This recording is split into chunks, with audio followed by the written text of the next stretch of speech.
Hello friends, നമസ്കാരം. ഞാൻ doctor Vishakha കടകിൽ. നമ്മുടെ നാട്ടിൽ ഈ വൈറ്റമിൻ ഡിയെ പറ്റിയിട്ട് ഒട്ടുമിക്ക ആളുകൾക്കും നല്ല രീതിയിൽ ഇപ്പോൾ ഒരു അറിവുണ്ട്. പക്ഷെ വൈറ്റമിൻ ഇയെ പറ്റിയിട്ട് നമ്മുടെ നാട്ടിൽ എത്ര പേർക്ക് അറിയാം? സാധാരണ വൈറ്റമിൻ ഇ എന്ന് കേട്ട് കഴിഞ്ഞാൽ നമുക്ക് എല്ലാവർക്കും തോന്നുന്ന കോമൺ ആയിട്ടുള്ള ഒരു കാര്യം എന്ന് പറഞ്ഞാൽ ഇത് നമ്മുടെ പൊട്ടിച്ചിട്ട്, അതായത് ഒരു പച്ച കളറിലെ ക്യാപ്സ്യൂൾ ആയിരിക്കും. ഇത് പൊട്ടിച്ചതിന് ശേഷം നമ്മുടെ മുഖത്ത് തേക്കുകയാണെങ്കിൽ മുഖത്ത് നമുക്ക് ഉള്ള കളറിൻ്റെ അകത്തൊക്കെ നല്ല വ്യത്യാസം ഉണ്ടാവാനും മുഖം ഒന്ന് നല്ല രീതിയിൽ വെളുക്കാനും ഒക്കെ ഉപയോഗിക്കാം. ഇനി ഇത് പൊട്ടിച്ച് തലയിൽ തേച്ച് കഴിഞ്ഞാൽ മുടി വളരും എന്നൊക്കെയുള്ള രീതിയിലുള്ള ഒട്ടനവധി കാര്യങ്ങളായിരിക്കും നമുക്കറിയാവുന്നത്. പക്ഷേ ഇത് പൂർണ്ണമായിട്ടും ശരിയല്ല എന്നാണ് നമ്മൾ മനസ്സിലാക്കാനുള്ളത്. കാരണം ഈ പറയുന്ന വൈറ്റമിൻ ഇ നമ്മുടെ ശരീരത്തിൻ്റെ അകത്ത് എന്തെങ്കിലും തരത്തിലുള്ള ഡെഫിഷ്യൻസി ഉണ്ടെങ്കിൽ മാത്രമാണ് നമ്മൾ പുറമെയോ അല്ലെങ്കിൽ നമ്മൾ ഇത് അകത്തേക്ക് കഴിക്കുകയോ ചെയ്യേണ്ടത്. കാരണം ഇതിന് നമ്മൾ നോർമലി ചെയ്യുന്നതെന്ന് പറഞ്ഞാൽ, ചിലരെ സംബന്ധിച്ചെന്ന് പറഞ്ഞാൽ ഈ വൈറ്റമിൻ ഇയുടെ സപ്ലിമെന്റ് സാധാരണ മെഡിക്കൽ സ്റ്റോറിൽ പോയിട്ട് ഇത് വാങ്ങും, പിന്നീട് ഇതങ്ങ് കഴിക്കലാണ്. അതായത് ഒരു വൈറ്റമിൻ അല്ലേ, ഇടയ്ക്കിടയ്ക്ക് കഴിക്കുന്നതുകൊണ്ട് കുഴപ്പമില്ലല്ലോ എന്നുള്ളൊരു ചിന്താഗതിയാണ്. അപ്പോൾ ഇവിടെ നമ്മൾ അറിയാനുള്ള പ്രധാനപ്പെട്ട കാര്യങ്ങൾ എന്ന് പറഞ്ഞാൽ എന്താണ് വൈറ്റമിൻ ഇ, വൈറ്റമിൻ ഇയുടെ ഉപയോഗം, അതായത് നമ്മുടെ ശരീരത്തിൽ എന്തൊക്കെ ഉപയോഗമുണ്ട്, ഇത് എങ്ങനെയാണ് നമ്മൾ യൂസ് ചെയ്യേണ്ടത്, അതുപോലെ തന്നെ ഇത് കഴിക്കാൻ പാടില്ലാത്തവരാരൊക്കെയാണ് മുതലായിട്ടുള്ള എല്ലാ കാര്യങ്ങളും വളരെ ഡീറ്റെയിൽ ആയിട്ട് ഇത് എന്ത് ടെസ്റ്റാണ് നമ്മൾ ചെയ്യാനുള്ളത് എന്നൊക്കെ പറയാം.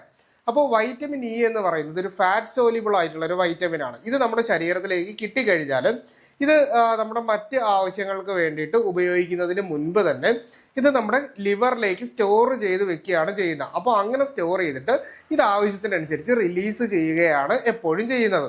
അപ്പോൾ ഇതാണ് ഇതിൻ്റെ ബേസിക് ആയിട്ട് നമ്മൾ അറിയാനുള്ളത്. ഇനി നമ്മൾ ഈ വൈറ്റമിൻ ഇ ടെസ്റ്റ് ചെയ്യുന്നതിനെ പറ്റിയിട്ടൊന്ന് നോക്കാം. നമ്മളിപ്പോൾ സാധാരണ ഒരു ലാബിലേക്ക് പോയി കഴിഞ്ഞാൽ നമുക്കൊരു രക്തപരിശോധനയാണ്. ഇത് ആൽഫ ടോക്കോഫിറോൾ എന്ന് പറയുന്ന ഒരു ടെസ്റ്റാണ് നമ്മളിതിൻ്റെ അത് ചെയ്യുന്നത്. അതായത് വൈറ്റമിൻ ഇ ടെസ്റ്റ് ചെയ്യണം എന്ന് പറഞ്ഞാൽ മതി. അപ്പോൾ ആ ഒരു രീതിയിൽ നമ്മൾ പറയുക എന്ന് പറഞ്ഞാൽ ഒരു ഡോക്ടർ പറഞ്ഞിട്ട് ചെയ്യുന്നതായിരിക്കും എപ്പോഴും നല്ലത്. അപ്പോൾ ആ ഒരു രീതിയിൽ നമ്മളൊന്ന് ടെസ്റ്റ് ചെയ്ത് നോക്കുക, വെറുതെ കാശ് കളയണ്ടല്ലോ. അപ്പോൾ അങ്ങനെ നമ്മളൊന്ന് ചെക്ക് ചെയ്ത് നോക്കുന്ന സമയത്ത് ഇതിപ്പോൾ 5 മുതൽ 17 mg/dl താഴെയാണ് അല്ലെങ്കിൽ അതിൻ്റെ ഒരു ഇടയിലാണ് വരുന്നത് എന്നുണ്ടെങ്കിൽ നമുക്കിത് ഏകദേശം ഒരു നോർമൽ റേഞ്ച് ആയിട്ട് 5 മുതൽ 17 വരെ ആണെങ്കിൽ നോർമൽ റേഞ്ച് ആയിട്ടും, ഇനി ഇതൊരു 5-ൽ താഴെ, അതായത് ഒരു 4 അതിൻ്റെയൊക്കെ ഒരു താഴേക്ക് പോയി കഴിഞ്ഞാൽ നമ്മുടെ ശരീരത്തിൻ്റെ അകത്തും വൈറ്റമിൻ ഇ ഡെഫിഷ്യൻസി ആയിട്ടുണ്ട് എന്നുള്ള കാര്യം നമ്മൾ മനസ്സിലാക്കേണ്ടിയിരിക്കുന്നു. ഇനി വൈറ്റമിൻ ഇ എന്ന് പറഞ്ഞാൽ നമ്മൾ പറയാറുണ്ട് മുഖ സൗന്ദര്യത്തിന്, മുടി വളരാനൊക്കെ ഉപയോഗിക്കുന്നത്. കാരണം ഇതിൻ്റെ അകത്ത്, അതായത് ഇതൊരു ആൻറ്റി ഓക്സിഡന്റ് കൂടിയാണ്. അപ്പോൾ ഈ പറയുന്ന ആൻറ്റി ഓക്സിഡന്റ് ആയതിനാൽ തന്നെ നമ്മുടെ ശരീരത്തിലെ ഓക്സിഡേഷൻ, അതായത് ഡീജനറേറ്റീവ് പ്രോസസ്സുകളെ കുറച്ചുകൂടി, അതായത് ഏജിങ്ങിനെ നമുക്ക് കുറച്ചുകൂടി കൺട്രോൾ ചെയ്ത് നിർത്താനായിട്ട് സാധിക്കും. അപ്പോൾ അതുകൊണ്ടാണ് നമ്മൾ ഈ പറയുന്ന രീതിയിൽ വൈറ്റമിൻ ഇ ഇത്തരം കാര്യങ്ങൾക്ക് ഉപയോഗിക്കാം എന്ന് നമ്മൾ പറയുന്നത്. അപ്പോൾ ഈ പറയുന്ന രീതിയിൽ നമ്മുടെ ശരീരത്തിൽ ഇപ്പോൾ മുടിയൊക്കെ കൊഴിഞ്ഞു പോകുന്നത് പോലെ അല്ലെങ്കിൽ ചുളിവുകളൊക്കെ വരുമ്പോൾ വൈറ്റമിൻ ഇ നമുക്ക് ഉപയോഗിക്കാനായിട്ട് പറ്റും. പക്ഷെ അതൊരു കൃത്യമായ ഡോസിൽ ഒരു ഡോക്ടറുടെ നിർദ്ദേശപ്രകാരമായിരിക്കണം നമ്മൾ ഉപയോഗിക്കാനുള്ളത്. ഇനി നമ്മുടെ ഇമ്മ്യൂണിറ്റി വർദ്ധിപ്പിക്കുന്നതിന് വേണ്ടിയിട്ട് അല്ലെങ്കിൽ രോഗപ്രതിരോധ ശേഷി നമുക്ക് നല്ല രീതിയിൽ കിട്ടുന്നതിനായിട്ട് നമുക്ക് വൈറ്റമിൻ ഇ ഉപയോഗിക്കാനായിട്ട് പറ്റും. ഇനി പലപ്പോഴും നമ്മുടെ മെറ്റബോളിസത്തെ, അതായത് സെല്ലുലാർ മെറ്റബോളിസത്തെ കുറച്ചുകൂടി ഇമ്പ്രൂവ് ചെയ്തത്, അതായത് നമ്മുടെ കോശങ്ങളുടെ എല്ലാം പ്രവർത്തനത്തെ കുറച്ചുകൂടി ഇമ്പ്രൂവ് ചെയ്യുന്നതിന്, മെറ്റബോളിസം കൂട്ടുന്നതിനും ഒക്കെ ആയിട്ടും വൈറ്റമിൻ ഇ ഉപയോഗിക്കാം പൊതുവേ. ഇനി വൈറ്റമിൻ ഇ നമ്മുടെ ശരീരത്തിൻ്റെ അകത്ത് കുറഞ്ഞു കഴിഞ്ഞാൽ നമ്മുടെ ശരീരം കാണിക്കുന്ന ചില ലക്ഷണങ്ങളുണ്ട്. അപ്പോൾ ഈ ലക്ഷണങ്ങളിലേക്ക് നമ്മൾ വന്നു കഴിഞ്ഞാലും ഏറ്റവും പ്രധാനപ്പെട്ട മസിൽ വീക്ക്നെസ് ആണ്. അതായത് സാധാരണ ഒരാൾക്ക് എപ്പോഴും നമുക്കൊരു ആരോഗ്യവാനായിട്ടിരിക്കുന്ന രീതിയിലായിരിക്കില്ല, നമ്മുടെ മസിലിന് കുറച്ചുകൂടി ഒരു ആരോഗ്യക്കുറവ് നമുക്ക് തോന്നും. അതായത് പേശി തളർച്ച എന്ന് പറയുന്ന അവസ്ഥയിലേക്ക് പോകും. ഇനി ചിലരെ സംബന്ധിച്ച് ഹോസ്പിറ്റലിൽ വരുമ്പോൾ ഇതുപോലെ തന്നെ നമുക്ക് നേരത്തെക്കാലം ഒരു ഉന്മേഷമില്ല, ഊർജ്ജക്കുറവുണ്ട് എന്നൊക്കെ പറയുന്നതിനോടൊപ്പം തന്നെ നമുക്കൊരു കോർഡിനേഷൻ നഷ്ടപ്പെട്ടു പോകുന്നത് പോലെയുള്ള പ്രശ്നങ്ങളുണ്ടെങ്കിൽ അവിടെ നമ്മൾ തീർച്ചയായിട്ടും വൈറ്റമിൻ ഇ ഒന്ന് ചെക്ക് ചെയ്ത് നോക്കേണ്ടത് വളരെ അത്യാവശ്യമാണ്. ചിലർ വന്നിട്ട് പറയുന്നത് അവർക്ക് ഈ പെരുപ്പും തരിപ്പും ഒക്കെ പോലെ കാലുകളിലും കൈകളിലും ഒക്കെ കാണുന്നുണ്ട്. ഇവിടെ ഒരുപക്ഷെ വൈറ്റമിൻ ഇയുടെ ഡെഫിഷ്യൻസി ഉണ്ട് എന്നുണ്ടെങ്കിൽ നമുക്ക് ഇത്തരത്തിലുള്ള പെരിഫറൽ ന്യൂറോപ്പതിയുടെ സിംറ്റംസ് കാണിക്കാനുള്ള ഒരു സാധ്യതയുണ്ട്. അപ്പോൾ ഈ ഒരു കാര്യം നമ്മൾ എന്തായാലും ഒന്ന് ചെക്ക് ചെയ്ത് നോക്കേണ്ടത് വളരെ അത്യാവശ്യമാണ്. ചിലരെ സംബന്ധിച്ച് റീപ്രൊഡക്റ്റീവ് സിസ്റ്റത്തിന് ഉണ്ടാകുന്ന ചില തകരാറുകൾ, അതായത് മോട്ടിലിറ്റിയുടെ കുറവ്, കൗണ്ടിൻ്റെ പ്രശ്നം മുതലായിട്ടുള്ള പ്രശ്നങ്ങളൊക്കെ വരുമ്പോൾ വൈറ്റമിൻ ഇ ഡെഫിഷ്യൻസി നമ്മുടെ ശരീരത്തിലുണ്ടെങ്കിൽ ചിലപ്പോൾ നമുക്ക് ഇത്തരത്തിലുള്ള പ്രശ്നങ്ങൾ ഉണ്ടാകാനുള്ള ഒരു സാധ്യത നമ്മുടെ ശരീരം കാണിച്ചു തരും. അപ്പോൾ അതുകൊണ്ട് ഇത് ആ ഒരു സമയത്ത് നമ്മൾ ചെക്ക് ചെയ്ത് നോക്കേണ്ടത് വളരെ അത്യാവശ്യമാണ്. ഇനി ചിലരെ സംബന്ധിച്ചെന്ന് പറഞ്ഞാൽ നമുക്ക് കാഴ്ചക്കുറവ് ഉണ്ടാകുന്ന സമയത്ത് നമ്മുടെ റെറ്റിനയുടെ അകത്ത് റോഡ് സെൽസ്, കോൺ സെൽസ് എന്ന് പറഞ്ഞ് 2 സെല്ലുകളുണ്ട്. അതായത് ഒന്ന് രാവിലെ അല്ലെങ്കിൽ കളർ വിഷന് സഹായിക്കുന്നതും ഒരെണ്ണം നൈറ്റ് വിഷന് സഹായിക്കുന്നതാണ്.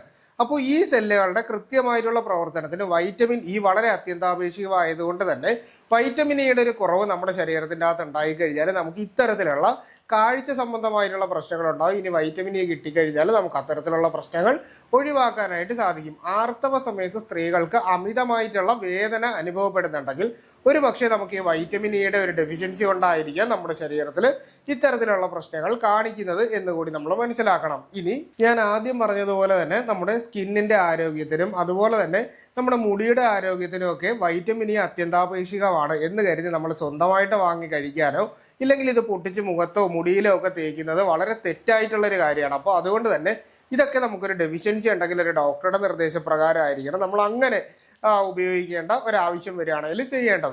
ഇനി നമുക്ക് എന്തൊക്കെ ആഹാരങ്ങൾ കഴിച്ചു കഴിഞ്ഞാൽ നമ്മുടെ ശരീരത്തിൽ കൃത്യമായിട്ടും വൈറ്റമിൻ ഇ ലഭിക്കും എന്നൊരു കാര്യം കൂടി നമ്മൾ അറിയണ്ടേ. അതായത് എല്ലാത്തിനും സപ്ലിമെന്റ്സ് കഴിക്കുന്നതിനേക്കാളും പലപ്പോഴും നമ്മൾ ആഹാര ക്രമീകരണത്തിലൂടെ തന്നെ വൈറ്റമിൻ ഡി പോലെ അല്ല, നമുക്ക് വൈറ്റമിൻ ഇ ആഹാരത്തിലൂടെ തന്നെ നമുക്ക് നമ്മുടെ ശരീരത്തിൽ എത്തിക്കാനായിട്ട് സാധിക്കും. ഇപ്പോൾ കോമൺ ആയിട്ട് നമ്മൾ കഴിക്കാനുള്ള പച്ചക്കറികൾ എന്ന് പറയുന്നത് അതിൻ്റെ അകത്ത് ക്യാരറ്റും ബീട്രൂട്ടും നമ്മൾ ഇൻക്ലൂഡ് ചെയ്യുന്നത് ഈ ഒരു സമയത്ത് വൈറ്റമിൻ ഇ കിട്ടാനായിട്ട് വളരെയേറെ സഹായിക്കും. അതായത് നമുക്കിപ്പോൾ ഇതിൻ്റെ ജ്യൂസ് ആയിട്ടൊക്കെ കഴിക്കാനായിട്ട് പറ്റും. ABC ജ്യൂസ് ആയിട്ടോ ക്യാരറ്റ് ജ്യൂസ് ആയിട്ടോ ബീട്രൂട്ട് ജ്യൂസ് ആയിട്ടോ എങ്ങനെയാണെങ്കിലും അല്ലെങ്കിൽ നമുക്ക് കറി വെച്ചിട്ടോ ഒക്കെ കഴിക്കാനായിട്ട് സാധിക്കും. ഇനി നട്ട്സ് കഴിക്കുമ്പോൾ നമ്മൾ വാൾനട്ട്, ആൽമണ്ട്, അതുപോലെ തന്നെ കാഷ്യൂനട്ട് മുതലായിട്ടുള്ള നട്ട്സ് കഴിക്കുമ്പോഴും നമ്മുടെ ശരീരത്തിൻ്റെ അകത്ത് ഇത്തരത്തിൽ കൂടുതലായിട്ടും ഉള്ളൊരു വൈറ്റമിൻ ഇ കിട്ടാനുള്ള ഒരു സാധ്യതയുണ്ട്. ഒലിവ് ഓയിൽ കഴിക്കുന്നത്, നമ്മൾ ആഹാരം കുക്ക് ചെയ്യുമ്പോൾ ഒലിവ് ഓയിൽ ഉപയോഗിക്കുന്നതും മുട്ട കഴിക്കുന്നതും പാല് പതിവായിട്ട് കഴിക്കുന്നതും നമ്മുടെ ശരീരത്തിൽ വൈറ്റമിൻ ഇയുടെ അളവ് കിട്ടുന്നതിന് വളരെയേറെ സഹായിക്കും. ഫ്രൂട്ട്സിലാണെങ്കിൽ തന്നെ നമുക്ക് അവക്കാഡോ കഴിക്കുന്നത് എപ്പോഴും നമ്മുടെ ശരീരത്തിൻ്റെ അകത്ത് ഇത്തരത്തിലുള്ള വൈറ്റമിൻ ഇയുടെ ഒരു ഡെഫിഷ്യൻസി കുറയ്ക്കാനായിട്ട് സഹായിക്കും. തക്കാളിയിൽ നല്ല രീതിയിൽ നമുക്ക് ആൻറ്റി ഓക്സിഡൻസും അതുപോലെ തന്നെ വൈറ്റമിൻ ഇയും ഉള്ളത് കൊണ്ട് തന്നെ നമുക്ക് കറികളിലൊക്കെ തക്കാളി ഉപയോഗിക്കുന്നത് ഈ ഒരു സമയത്ത് നമുക്ക് ഇത്തരത്തിലുള്ള പ്രശ്നങ്ങൾ ഒഴിവാക്കാനായിട്ട് സാധിക്കുന്നതാണ്. വൈറ്റമിൻ ഇയുടെ ഒരു നല്ലൊരു സോഴ്സ് കൂടിയാണ് എന്ന് നമുക്ക് പറയാം.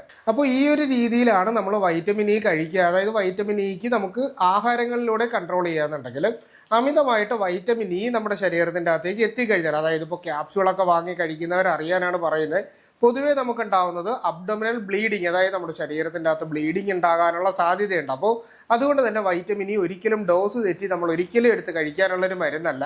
അതുപോലെ തന്നെ വയറിളക്കം, ഛർദിൽ മുതലായിട്ടുള്ള പ്രശ്നങ്ങളെല്ലാം നമുക്ക് ഈ ഒരു സമയത്ത് ഉണ്ടാകാനുള്ള സാധ്യതയുണ്ട്. ശരീരവേദനകൾ ഉണ്ടാകാനും കോർഡിനേഷൻ നഷ്ടപ്പെട്ടു പോകാനും അമിതമായി കഴിഞ്ഞാൽ ഈ ഒരു പ്രശ്നം നമ്മുടെ ശരീരത്തിൻ്റെ അകത്ത് ഉണ്ടാകും.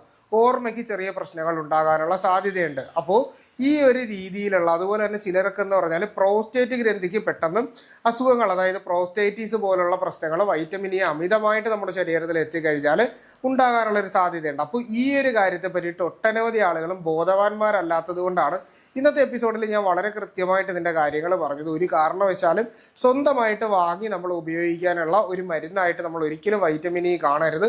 വെറുതെ ഇത് വാങ്ങി മുഖത്ത് തേക്കുകയോ മുടിയിൽ തേക്കുകയോ ഒക്കെ ചെയ്യുന്നത് കൊണ്ട് നമുക്ക് പ്രത്യേകിച്ച് ഗുണത്തേക്കാളേറെ ദോഷമായിരിക്കും വരുന്നത്. ഒരു ഡോക്ടറെ കണ്ടു കഴിഞ്ഞാൽ വളരെ ചെറിയൊരളവിൽ നമ്മൾ പണം ചിലവാക്കിയാൽ തന്നെ നമുക്ക് ഈ മരുന്ന് വാങ്ങാൻ കിട്ടും. അതിനോടൊപ്പം തന്നെ അതിന് ഡോസ് കറക്റ്റായിട്ട് പറഞ്ഞും തരും.